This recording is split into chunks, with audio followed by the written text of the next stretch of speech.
છોટાઉદેપુર રાષ્ટ્રીય બસ ડેપોમાં નવા ઉમેરાયેલા 20 નવીન બસોને લીલી ઝંડી બતાવી પ્રસ્થાન કરાવવામાં આવ્યું। ભગવાન બિરસા મુંડા જનજાતીય ગૌરવ પરિવહન હેઠળ આવેલી આ નવી 20 બસો ખાસ કરીને છોટાઉદેપુર જિલ્લાના ગ્રામ્ય વિસ્તારો માટે ફાળવવામાં આવશે।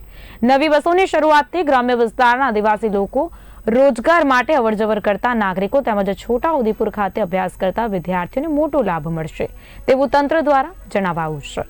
આ કાર્યક્રમમાં જિલ્લા ભાજપ પ્રમુખ, તાલુકા પંચાયત પ્રમુખ ગુમાન રાઠવા, આરોગ્ય વિભાગ ચેરમેન, તાલુકા ભાજપ પ્રમુખ, શહેર ભાજપ પ્રમુખ, એસટી ડેપોના ડેપો મેનેજર તથા કર્મચારીઓ સહિત મોટી સંખ્યામાં કાર્યકરો હાજર રહ્યા હતા।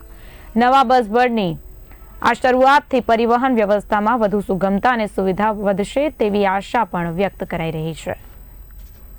છોટાઉદેપુર જિલ્લાની જનતા માટે એક ખુશીનો દિવસ છે કે ગુજરાત સ્ટેટ ટ્રાન્સપોર્ટ દ્વારા અને જ્યારે આખા દેશની અંદર ભગવાન બિરસા મુંડાના 150માં આ જન્મ જયંતિનું વર્ષ એ પૂરા દેશની અંદર જ્યારે મનાવવામાં આવી રહ્યું છે ત્યારે ગુજરાત સરકાર દ્વારા પણ આ આદિવાસી જિલ્લાને 20 જેટલી બસો ભગવાન બિરસા મુંડા પરિવહનના માધ્યમથી આ જિલ્લાને અને અહીંયાના નાગરિકોને, મુસાફરોને સુવિધા આપવા માટે 20 જેટલી બસો ફાળવી છે। એ બદલ રાજ્યની માન્ય ભૂપેન્દ્રભાઈ પટેલ સરકારને હું ખૂબ ખૂબ અભિનંદન આપું છું અને જિલ્લા વતી એમનો આભાર માનું છું।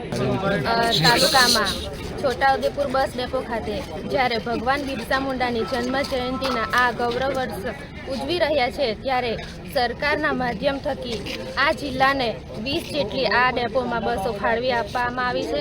એ બદલ સરકારશ્રીનો હું ખૂબ ખૂબ આભાર માનું છું।